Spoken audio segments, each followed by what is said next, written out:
Welcome to the Triathlon Nutrition Academy podcast, the show designed to serve you up evidence-based sports nutrition advice from the experts.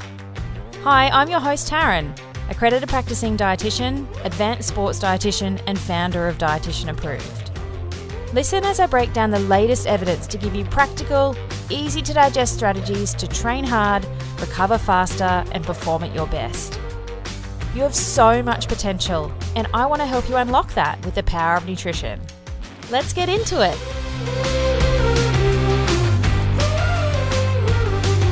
Welcome to this episode of the Triathlon Nutrition Academy podcast. Before we get into today's episode, I want to make sure you've got my free triathlon nutrition checklist. It's a 50-point checklist to see how well you're nailing your nutrition. You can get it at dietitianapproved.com/checklist. All right, today's episode is all about recovery nutrition. Really commonly, I see clients with no planned recovery nutrition from training or their race. They're not organized, and by the time they get to eat, it's way too late. And what happens is if you don't do a good job of your recovery, your immune system is actually compromised. So you can fall into a heap or get sick maybe 1 to 2 weeks later after a big race. And you could also have horrendous DOMs because you're not supporting your muscle recovery and repair properly. So my goal with this episode today is to help you try and have a clear framework for your recovery nutrition. I want you to know exactly what boxes to tick to give you the right building blocks to repair your muscles and refuel again and rehydrate properly. I want you to feel confident so you know you're hitting the right targets for you and putting back into the body exactly what it needs. You'll be able to back up and recover faster and better so that you can perform better in your next training session. You'll have less, hopefully, muscle soreness and fatigue and try and avoid those really horrendous DOMs. It'll help you relax your immune system so that you're at lower risk of getting sick all the time. And if overall energy availability is a problem for you, then it's trying to make sure you have a regular menstrual cycle if you're a female, and also make sure your male sex hormones for guys don't go too low too. And with proper recovery, you can adapt to that stress of exercise because we know that we only adapt from the sessions that we recover from, which is why recovery is just so important. I always plan it as part of a race nutrition plan and meal plan. So what we're going to go through today is the 4 R's of recovery, how long after a session should you eat, when to be aggressive with your recovery nutrition and when it doesn't matter, and also the best post-training foods. All right, so let's tick the right boxes with our recovery. I always talk about the 4 R's of recovery. There's potentially more, but from a nutrition perspective, these are the best bang for your buck nutritional principles that you need to implement in that recovery window. So the first R is refuel. And that's refilling our muscle glycogen stores with carbohydrate. And we know that if we empty them, it can take 24 to 48 hours to refill them back up again. You know, if you've ever bonked or hit the wall where you're like literally trying to scrape yourself off the bitumen, that's because your muscle glycogen stores are empty. And so it's going to take a little bit of time for them to fill back up again. It's not like putting fuel in a car where you instantaneously fill the tank up. You know, it might take a couple of minutes, but it's pretty instant. Filling up your muscle glycogen fuel tank does take time. If you listen to a previous episode, you'll know that the higher the intensity and the duration of the session, we use more muscle glycogen. So you want to probably eat more carbohydrate for recovery after those big, longer, high-intensity sessions. Some good news for coffee drinkers. We know that caffeine promotes glycogen storage. Do I need to say that again?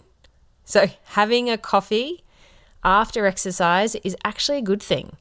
So big thumbs up for that post-ride coffee, as long as you're ticking off the other boxes for recovery as well. But caffeine does help with glycogen restorage.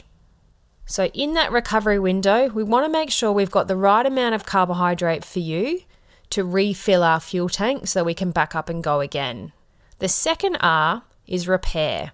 And here we want to make sure we put the amino acid building blocks or protein back in to help with muscle damage and repair. But also all of our hormones and enzymes are made up of amino acids. So it's really important for the whole recovery process that this happens. We want to aim for around 20 to 30 grams of high biological value protein.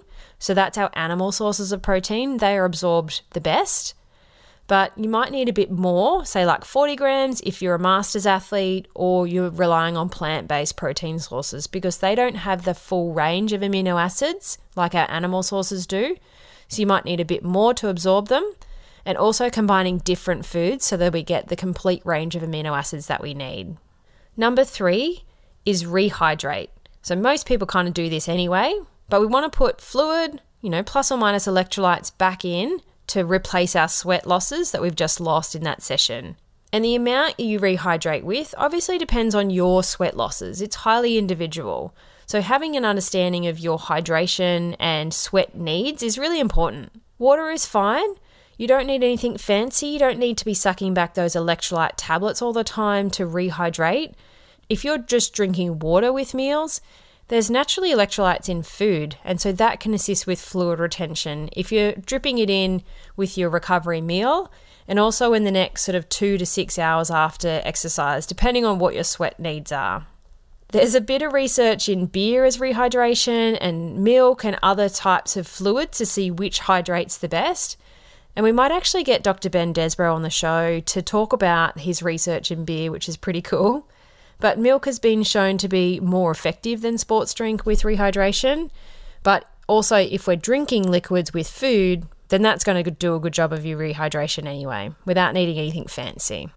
Now, the 4th R is Revitalize, and this is the one that no one gets. And by Revitalize, I mean putting vitamins and minerals in the system as well, because a lot of these are the precursors for your recovery pathways.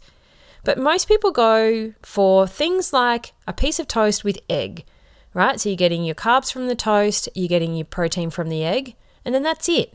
They're not thinking about the other R, where we want to try and put some colour on the plate. So I'd encourage you, if you're doing things like eggs on toast for your recovery, to add some spinach, some tomatoes, some mushrooms, any of those colours, because that's also still really important.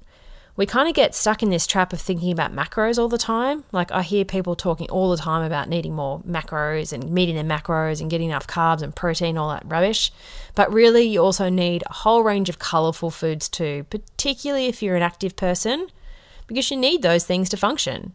So we want to refuel with carbs, repair with protein, rehydrate with just water is fine, and then revitalize with some sort of colour on your plate, whether that's like salad or veggies, or even things like berries that go into a smoothie or on your muesli bowl, just something that is giving you another layer of nutritional complexity by putting all of those good building blocks in. For my Triathlon Nutrition Academy peeps, we actually walk through a recovery nutrition calculator. So it's working out specifically what you need to nail your recovery. So you're ticking off those 4 boxes, but your carbohydrate needs are really individual. And, like recovery may not be breakfast either. It could be dinner, it could be a snack. So it's just getting an understanding of how to tick those boxes off right for you. Because again, there's no one size fits all. It's not a blanket, here's a recovery meal, go do it.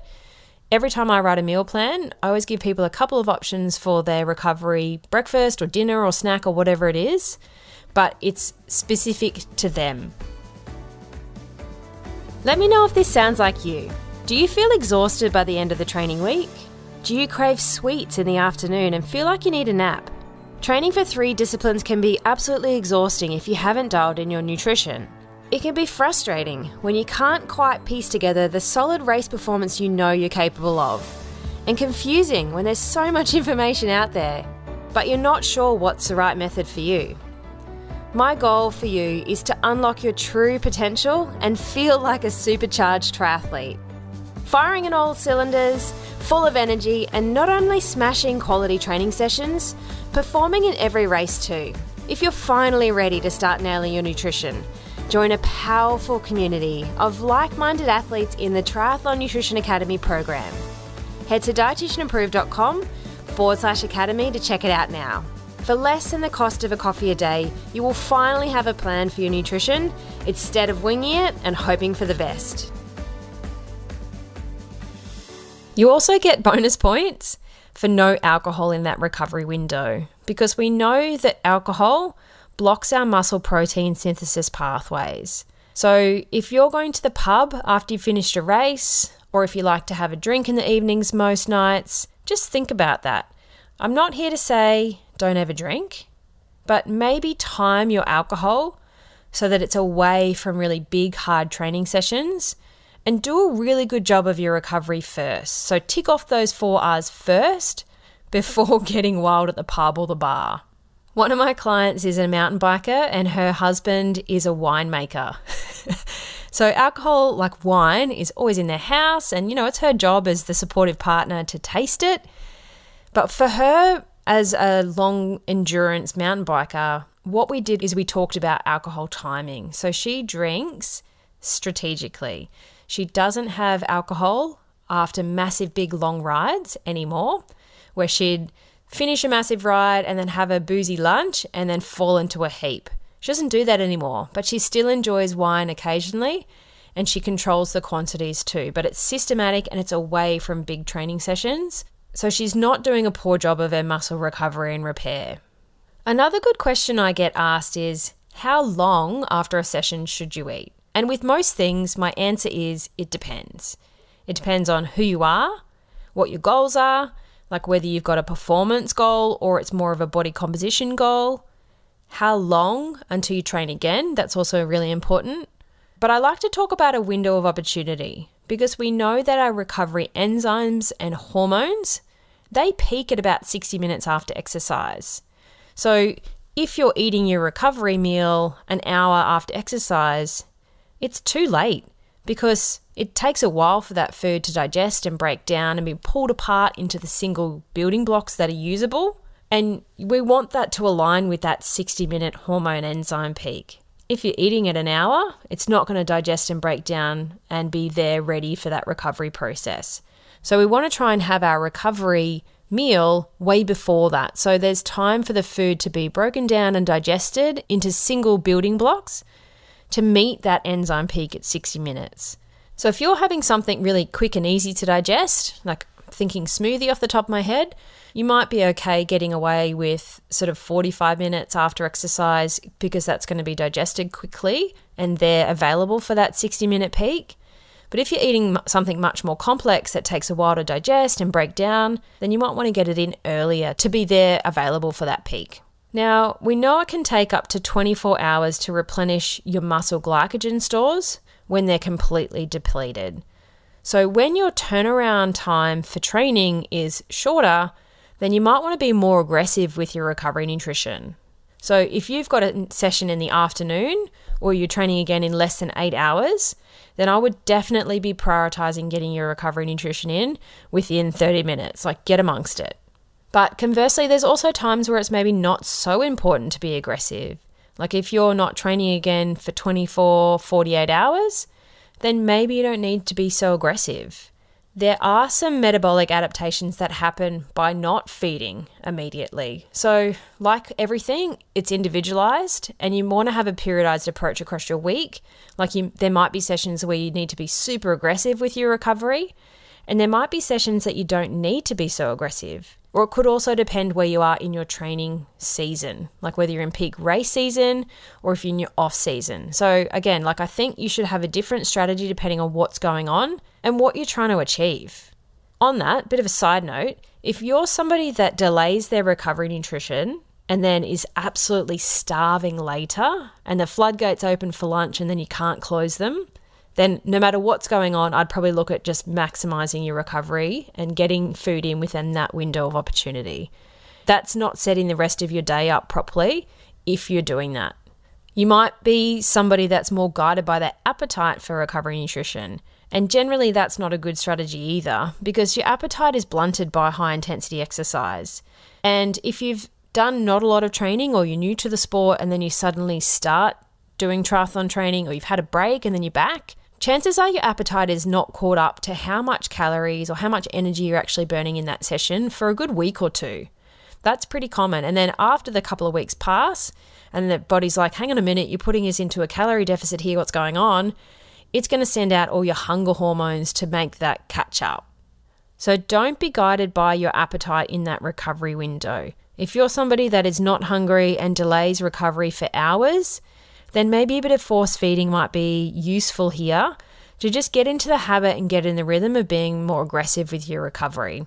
If you are not doing anything at the moment at all, then don't worry about the periodization approach or what's going on with your season or anything like that. Just start by getting in the habit first of having good recovery and ticking off those 4 boxes every day. Get in a good foundational habit first before you start layering in the more complicated sports nutrition principles. I think that's really important. We also need to consider your overall energy availability. Now, if you're somebody that is in low energy availability, and if you don't know what that is, we'll cover it in another podcast episode.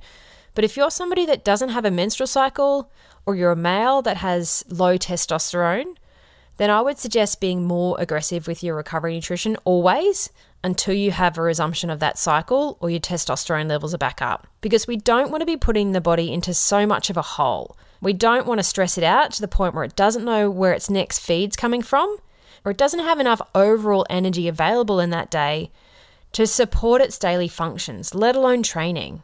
If you're someone that finds that you're falling into a heap, say come Friday, you might need to look at your recovery practice to see if that's an area that you can work on and try and get some energy towards that back end of the week. If that's you, it tells me you're not doing a good job of your nutrition somewhere if you're shattered by Friday. And with everything with nutrition, it needs an individualized approach. You need to have a look at the big picture for you, what your goals are, what your training week looks like, and where you are in your overall racing calendar, in the month, in the year, in the off-season, in the on-season. That sort of stuff guides what you do with your recovery, whether you're aggressive or whether you're not, because I think you need to be strategic with what you're doing. So if you don't have your own recovery nutrition plan, I really encourage you to develop one. Stop under-recovering and start ticking off all those right boxes to get the most out of your training. Thanks for joining me for this episode of the Triathlon Nutrition Academy podcast. I would love to hear from you. If you have any questions or want to share with me what you've learnt, email me at podcast@dietitianapproved.com. You can also spread the word by leaving me a review and taking a screenshot of you listening to the show. Don't forget to tag me on social media at dietitian.approved so I can give you a shout out too. If you want to learn more about what we do, head to dietitianapproved.com. And if you want to learn more about the Triathlon Nutrition Academy program, head to dietitianapproved.com/academy. Thanks for joining me, and I look forward to helping you smash it in the 4th leg. Nutrition!